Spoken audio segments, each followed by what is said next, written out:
agora é a vez de chamar ao palco Marília Cecília Almeida e Silva, fundadora e reitora do Instituto Superior de Educação ProSaber. Bem-vinda, Cecília, para contar sobre esse projeto. Não, eu peguei esse título das transições e pensei no título dessa palestra ser ProSaber, que é o nome da faculdade, e pensar o saber como um verbo transitivo. Lembrando que o verbo transitivo é o que é incompleto, é o que busca o sentido, e esse sentido que ele busca é a sua razão de ser. Então, por exemplo, querer é um verbo transitivo, inovar é um verbo transitivo, eu até pensei outro aqui, ouvir é um verbo transitivo, e no hino nacional tem sempre aquela discussão, quem ouviu, quem é o sujeito, mas a gente ouviu o brado retumbante. Então, certamente, o brado retumbante é o objeto do saber. Então, e lembrando que os verbos intransitivos são os verbos sozinhos. Então, um verbo sozinho é, por exemplo, anoitecer é um verbo sozinho, curar é um verbo sozinho, latir é um verbo sozinho, e quando ele tem um outro verbo sozinho, eu tenho que botar os ovos, que eu me esqueci aqui. Aí rir é um verbo sozinho. Vocês estão rindo, é um verbo sozinho. Podem estar rindo de mim, mas não é o objeto. Rir é um verbo sozinho. Então, eu pensei também que e saber é certamente um verbo transitivo, é discutível, mas eu vou colocá-lo como um verbo transitivo, porque tem o saber, a gente pode considerar, de certa forma, intransitivo, mas eu vou colocá-lo aqui como verbo transitivo. Então, eu estou pensando em dividir essa minha palestra aqui, essa minha conversa, em 3 momentos. Um é conjugar o verbo ProSaber de forma transitiva, para a gente entender o espírito, posto que o verbo transitivo procura um complemento, então esse complemento que eu vou tentar mostrar aqui, o espírito ProSaber. Em um segundo momento, eu gostaria de mostrar, então, essa aventura desses fragmentos de sabedoria que a gente vai perceber, onde é que isso se dá. E, por fim, estender essa questão do ProSaber, onde ele floresce, guardando essa palavra, já que estamos começando hoje ou amanhã uma nova primavera. Então, vamos começar aqui.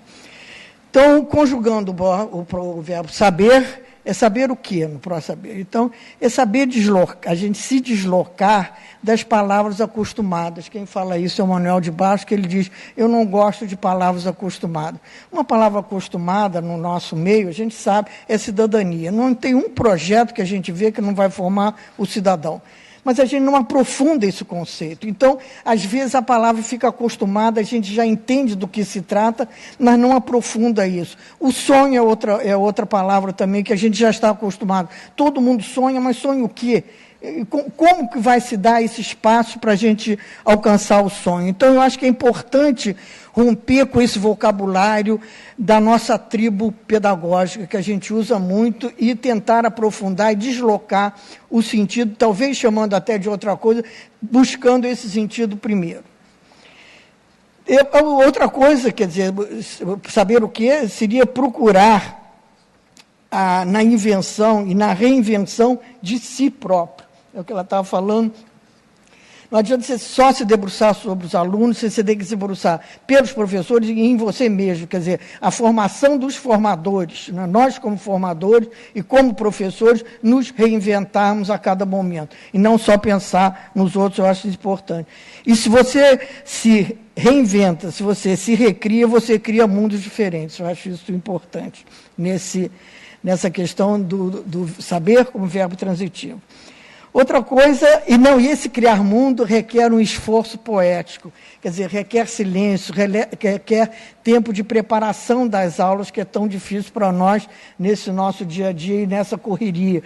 Então, esse criar mundos requer um esforço poético, que é como se fosse a gente não trata como uma coisa essencial, e sim como um enfeite, não é? A gente bota muito as epígrafes poéticas, mas a gente se tornar poeta e habitar o mundo como poeta é uma coisa que eu acho que no professor se faz necessário. Outro saber chegar aos conceitos pelos resíduos das metáforas. Eu acho isso sensacional, porque quando você lida com crianças que têm dificuldades escolares, que eu chamo de dificuldade mais escolares do que dificuldade de aprendizagem. A criança é chamada, quer dizer, tem um rótulo de ter dificuldade de aprendizagem, em geral ela tem dificuldade escolar, não é de aprendizado propriamente dito. Então, essas crianças que têm dificuldade de escolar, eles chegam aos conceitos mais facilmente pelas metáforas. Um exemplo dessa questão da importância da metáfora é pensar, por exemplo, no cristianismo. O evangelho tem 2000 anos porque ele é metafórico, ele não é objetivo, e por isso ele dura. Então, a pessoa chega ao conceito através da metáfora. Você tem aquele espanto da descoberta e depois você chega ao conceito. Mas primeiro é uma metáfora, é uma representação. E daí toda essa importância da arte na educação. Quer dizer, a metáfora descortina pela sensibilidade, que a gente estamos sempre já mais que certos, mais que seguros que a sensibilidade é fundamental na construção da inteligência, na construção do conhecimento. Então, a metáfora descortina pela sensibilidade e é ela que permite a inteligência que chegue ao conceito. E aí, novamente, eu repito a importância da arte. O quarto possibilidade, quer dizer, do saber transitivo, quer dizer, o que seria saber imaginar para ampliar a realidade de um tom. E quem fala isso é o Bachelard, que diz que a imaginação aumenta a realidade de um tom. Ou seja, as coisas objetivas, elas têm uma vida, uma realização em si mesmas. Se você tem a questão a imaginação, amplia essa realidade e amplia também os conceitos.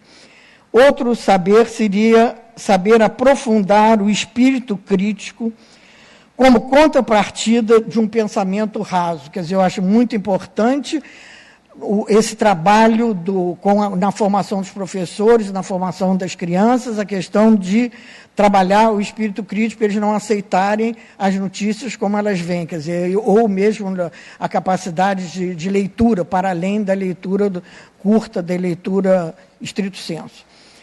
Outro saber seria saber das determinações sociais, psicológicas e históricas que nos amarram, impossibilitando a nossa emancipação. Quer dizer, nós somos seres determinados, nós sabemos, mas essa determinação não pode ser um empecilho para a nossa emancipação. E essas determinações nós usamos também com as crianças. Ele vem de um ambiente tão pobre que ele nunca vai conseguir. Ele já tem isso de família. Quer dizer, lógico que existem todas essas determinações, nossas também, quer dizer, de onde a gente veio, o momento histórico que a gente está vivendo, mas isso, a tomada de consciência dessas determinações permitem a nossa emancipação e a emancipação dos alunos. Porque quando eu estou falando dos alunos e da formação dos professores, eu estou falando da nossa formação também e da nossa mudança de lugar. Outro saber encontrar a inocência de um olhar novo. A gente fala muito em olhar novo, mas esse olhar novo é você saber encontrar esse olhar novo. Não é fácil. E esse olhar novo é um olhar que nos possibilita nos livrarmos dos preconceitos. Ou seja, quando a gente recebe uma criança, ela já vem toda rotulada. Esse aqui você vai ver, esse é difícil. Então, esse já vem marcado. Você não sabe que família ele tem. Atenção. Então, se você consegue ter um olhar novo, você vê essa criança com inocência. E esse seu olhar novo é que vai dar crescimento e nascimento a essa criança. Isso por experiência, eu quase que ouso dizer nessa época de incerteza, que eu tenho certeza que tem vários exemplos que aconteceram. Outro saber é entender que tudo que é misterioso desperta a libido, estamos aí com a psicanálise para provar, e o desejo. Então, essa questão de você despertar a criança ou adolescente para a curiosidade, tem que ser envolto no mistério, tem que ser uma coisa que ele ainda não sabe, que ele tenha curiosidade de descobrir. E aí, professores e alunos juntos. Aí eu ouso dizer que o professor ensina melhor o que ele não sabe. Por quê? Porque ele vai descobrir junto. E quando ele descobre, ele chega na sala de aula cheio de novidades. Ele vem contar um novo, com uma nova maneira de dizer e muito entusiasmado. E o aluno também. Então, é uma experiência que vale a pena se experimentar. Quer dizer, você ousar ensinar uma coisa que você está a caminho de saber. Não é uma coisa nada, você não vai se meter a falar de uma coisa que você não sabe, mas que você está sabendo e que você está em processo de descoberta. Existe um mistério que vocês vão descobrir juntos. Outro saber é saber desamadurecer, quer dizer, quem fala nisso também é o Bachelard, para quebrar as estruturas rígidas que nos constroem. Quer dizer, que nos construíram. Nós temos estruturas rígidas e quando você vê o novo, você acrescenta o que você já sabe. E isso é um obstáculo à construção do conhecimento. Se você se desamadurece, você rompe com essas estruturas rígidas. E não é à toa que tem o célebre ditado que tudo que é sólido se desmancha no ar. Quer dizer, não é o que se mantém essa solidez, que a gente acha que tem um espírito bem sólido, petrificado. Outro saber é saber que o ser humano é um ser que se ultrapassa e que tem espírito. O ser humano é um ser pensante, apaixonado, de relação. Ele é contextualizado e é um ser dramático, que é outra coisa interessante, porque não é um ser trágico. O ser trágico é o que não tem solução. Por exemplo, você vai a uma tragédia, ninguém fica chorando numa tragédia, porque você já sabe que vai acabar mal mesmo. Né? Agora, no drama, você fica... O drama tem saída. Então, nós estamos vivendo um drama na educação, não pode ser uma tragédia. Se é um drama, a gente tem que descobrir essa saída. Eu acho muito importante sair da tragédia e a gente se inserir no drama. Né? Então, esse ser dramático, esse ser contextualizado, esse ser apaixonado, é um ser que tem dois modos de funcionamento que eu acho que é muito importante a gente pensar, que é um modo de funcionamento consciente e outro modo de funcionamento inconsciente. Então, eu acho que quando se fala de educação, a primeira coisa que a gente tem que se debruçar é qual é a nossa concepção de homem, como é que a gente está vendo esse homem, essa pessoa, o homem, estou falando, essa criança que está na sua frente, ele vai exercer uma função ou ele é uma pessoa? Quer dizer, você investe na pessoa que vai escolher a função que ele vai querer fazer. Agora, no segundo momento dessa nossa, então, apresentação, eu queria dizer onde esse espaço desses fragmentos de saber se desenvolve, como você cria esse espaço para isso acontecer.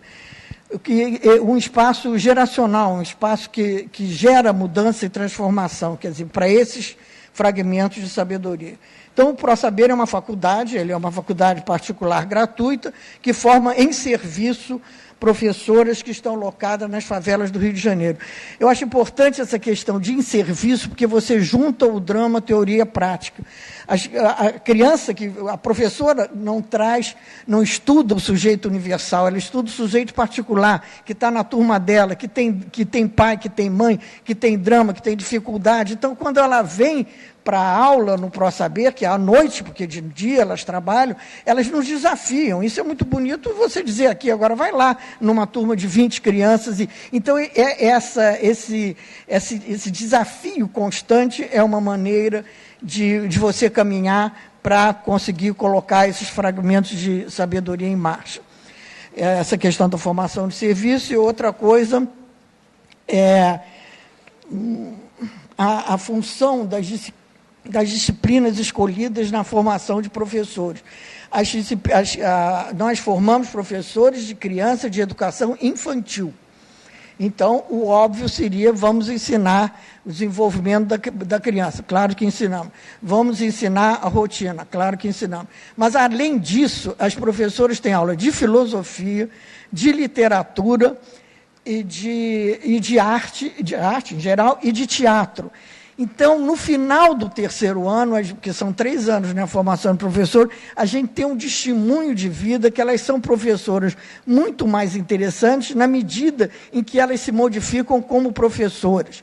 Outra disciplina interessante é a alfabetização cultural. O nome é um pouco assustador, porque você está alfabetizando, mas não é alfabetização.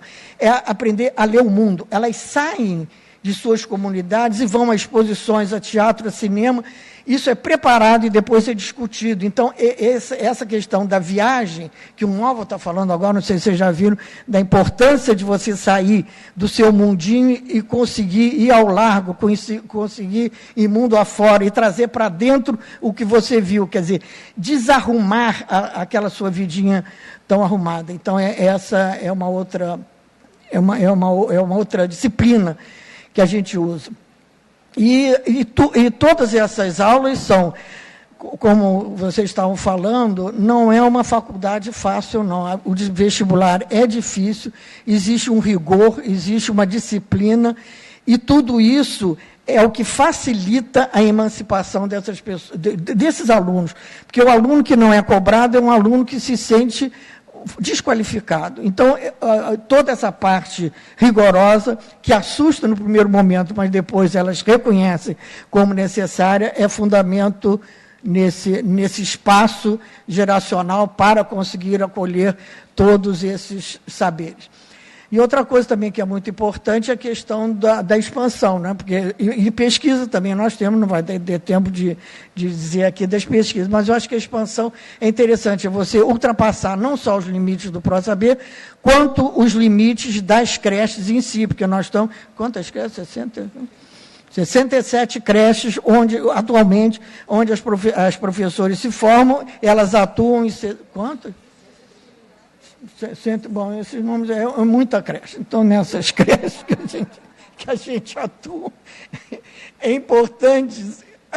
A gente não formou o professor e agora até logo, que bela recordação. Não, a gente acompanha a formação continuada, a gente acompanha durante a formação com visitas, né, a gente vai ver como é que está acontecendo, e nós chamamos, que cada vez vem mais, as diretoras para reuniões bimestrais com as professoras, com as diretoras, para acompanhar em loco o trabalho das alunas.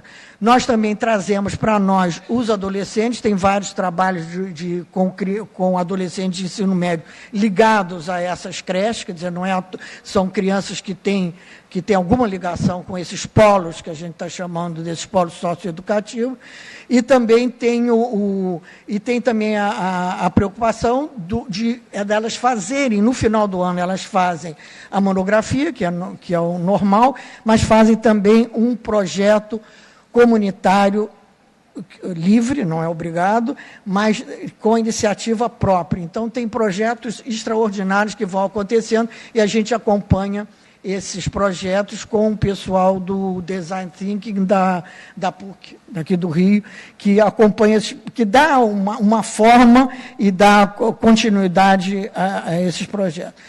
Isso é como a gente atua, enfim, nessas comunidades. E no ProSaber, o ProSaber floresce, né? Ele floresce em Itaipava, nós temos uma escola de aplicação. Ele floresce em São Paulo, em Paraisópolis, que é um projeto interessantíssimo, que é dentro da favela. Eles fazem um projeto de leitura e de brincar.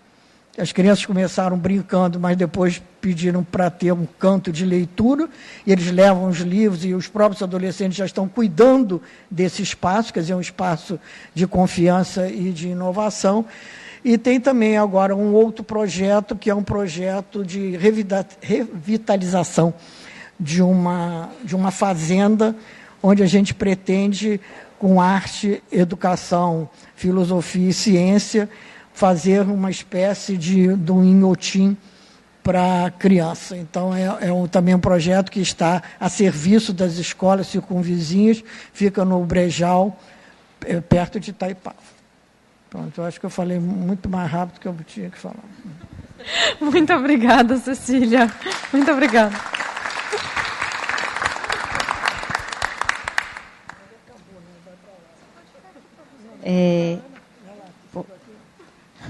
Vou comentar depois dessa aula, né? Mas eu acho que o que mais me chama a atenção no que a Cecília traz é que é uma formação de professores de um nível de profundidade que é de uma formação pessoal e profissional, né? A gente não não pode desconsiderar essa pessoa que precisa expandir seu repertório, que precisa também, esse professor ter imaginação, sensibilidade, enfim, ter recursos, mas principalmente, como você fala, nesse esse olhar ingênuo, inocente. Esse olhar inocente, né? Porque, na verdade, não é formar para você ter todas as respostas prontas que você, num curso de formação, foi botando nas suas gavetinhas, mas para você desenvolver uma capacidade intrínseca a responder a qualquer situação que apareça. Né? Qualquer criança, você ser capaz de entender essa criança, o que ela traz, o que ela necessita, e ser capaz de tirar recursos próprios e também de acessar recursos para dar conta, né, dessa demanda que ela traz. E eu acho que assim, é impossível a gente querer que um professor promova uma educação dessa se ele não também passou por uma experiência dessa natureza. Né? A gente muitas vezes exige do professor coisas que em nenhum momento ele foi capaz de viver. Né? A gente exige que ele dê respostas que nunca deram para ele. Nesse primeiro ano a gente faz um mergulho, em si, para elas refazerem a trajetória educacional delas. E é fundamental isso, para poder modificar. Exato. E tem que quebrar primeiro com o construído para dar espaço para o novo surgir, né? Para o novo florescer. E com essa questão que eu acho que é muito interessante, né?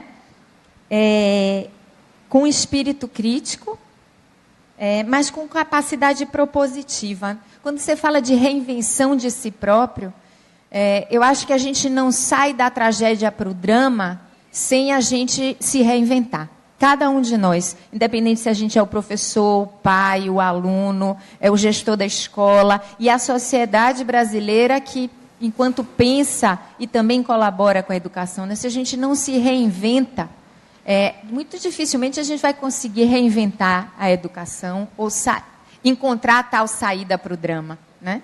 Porque a gente está buscando soluções nos mesmos arcabouços que a gente já viu que não vai dar em nada. É a mesma coisa daquele aluno que a gente bota ele na mesma aula a vida inteira sem aprender, a gente querendo dar a mesma solução a vida inteira para o problema que não se resolveu da primeira vez, não vai se resolver nunca, né? Dessa maneira. Então, essa possibilidade da reinvenção de si próprio para ser capaz de reinventar a educação e poder também dar a esses alunos a capacidade de se reinventarem e saírem dessa situação de ciclo vicioso, né? Então, quando a Cecília fala das determinantes, né, ou das determinações, como é que quebra essa determinante? E aí eu não sei se vocês viram essa semana um estudo que saiu, que mostra, um estudo, eles analisaram os alunos que respondem ao PISA no Brasil, nenhum apreço especial pelo PISA, mas eles foram fazer a pesquisa e eles identificaram que alunos de condições sociais mais vulneráveis, mas muito motivados, eles conseguem ter uma nota melhor no PISA do que gente com situação de vulnerabilidade menor, ou seja, em situação privilegiada, mas desmotivados. Quer dizer, como é que você rompe a determinante se não tiver muita vontade, e aí não pode ficar só no nível do sonho, da cidadania, teóricos, prometidos, hipotéticos, mas se você não tem uma vontade com possibilidades muito concretas, você não rompe essa determinante. Então, isso passa por essa reinvenção e passa por reinventar o ambiente escolar para que seja motivador. Temos 30 segundos. 30 segundos. Não, é da importância da educação infantil, porque estava se falando do problema da alfabetização. com a educação infantil, certamente a criança se alfabetiza com muito mais facilidade. A educação infantil é a pré-natalidade do conhecimento. Antigamente, quando o bebê nascia, ele era considerado a partir do nascimento dele, não se tinha pré-natal. A alfabetização era a mesma coisa, começava a classe de alfabetização. Hoje a gente sabe que as classes mais ricas têm essa chance e os pobres não têm. Então, é fundamental a educação infantil para existir um sistema de igualdade e justiça aqui no nosso país. Muito obrigada.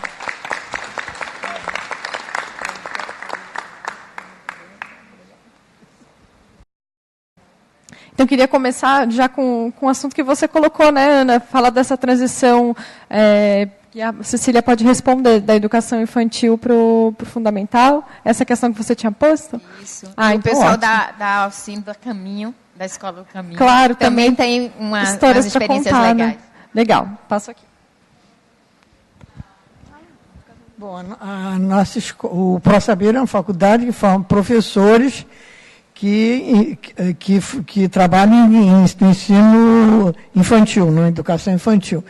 Mas no Cuiabá, não sei se vocês conhecem a escola do Cuiabá, Padre Quinha, lá perto, uma escola de tempo integral, e a escola termina no 5º ano. Então tem o problema das crianças saírem dessa escola, que é uma escola de tempo integral, e partir para o 2º segmento. O que a gente está defendendo é a questão de um professor regente, é importante isso, essa figura do professor regente, que é o que dá unidade aos outros professores, porque as crianças se sentem um pouco perdidas.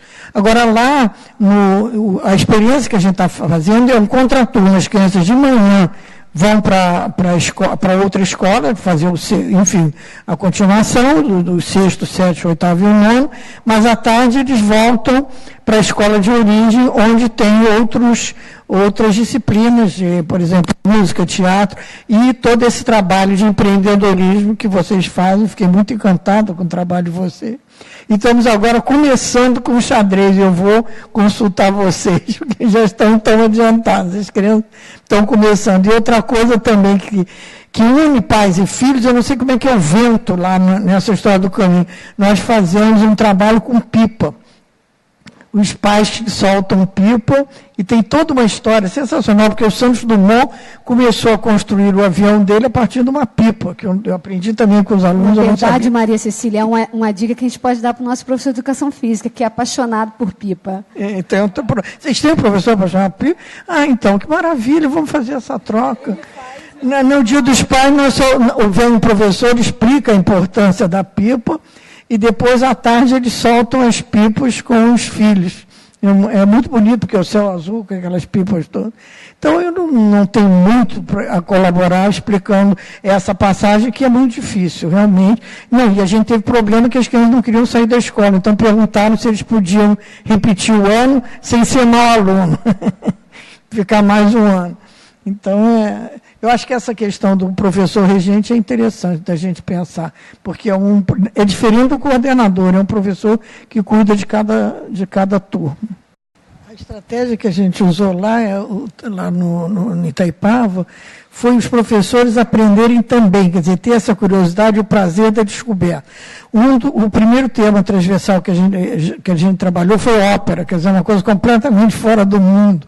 E cada turma estudou uma ópera e o seu entorno. Né? Na hora, por exemplo, se Carmen passa na Espanha, a gente estuda a Espanha, os museus da Espanha, a história da Espanha, e por aí vai, não era ópera só. Por que a ópera? Porque eu percebia que as crianças contavam com muito prazer todas as tramas das novelas. Eu disse, então, por que não trazer a ópera, que tem tramas inacreditáveis, depois você esquece e você fica com a música, e assim a música entrou. E os professores não conheciam as óperas. Então, começaram a se interessar, foi sensacional, né? A Paula acompanhou, foi uma coisa incrível. No 2º ano, nós fizemos museu. Cada turma estudou um museu. Então tinha o Museu do Prado, o Museu o Louvre, o Museu de São Paulo, o museu, e entenderem o que era museu também, que os professores achavam que museu era guardar coisa velha. Então, como é que tem o Museu do Amanhã? Então, eles vieram ao museu. E os professores, mas a descoberta dos professores... Aí, o terceiro ano, que é esse ano, foi Machado de Assis. Aí, os professores, realmente, já não acharam tanta graça, porque o Machado de Assis é aquilo que você estuda obrigatório para o vestibular. Você tem que ler. E há 2 semanas, porque toda semana eu vou lá dar... essa coordenação, elas vieram dizer que você não tem uma ideia do máximo que é Machado de Assis. Então, as coordenadoras estão lendo livros que elas nunca leram, as crianças estão lendo e estão conversando juntos sobre histórias, né? Porque a comunidade é muito pequena, a comunidade tem muita fofoca, né? Então, Machado de Assis é cheio dessas histórias, e é incrível. Então, elas vêm, é inacreditável o que isso transforma, os professores ficam interessados. Não é só interessados, eles ficam vibrando com as histórias, né?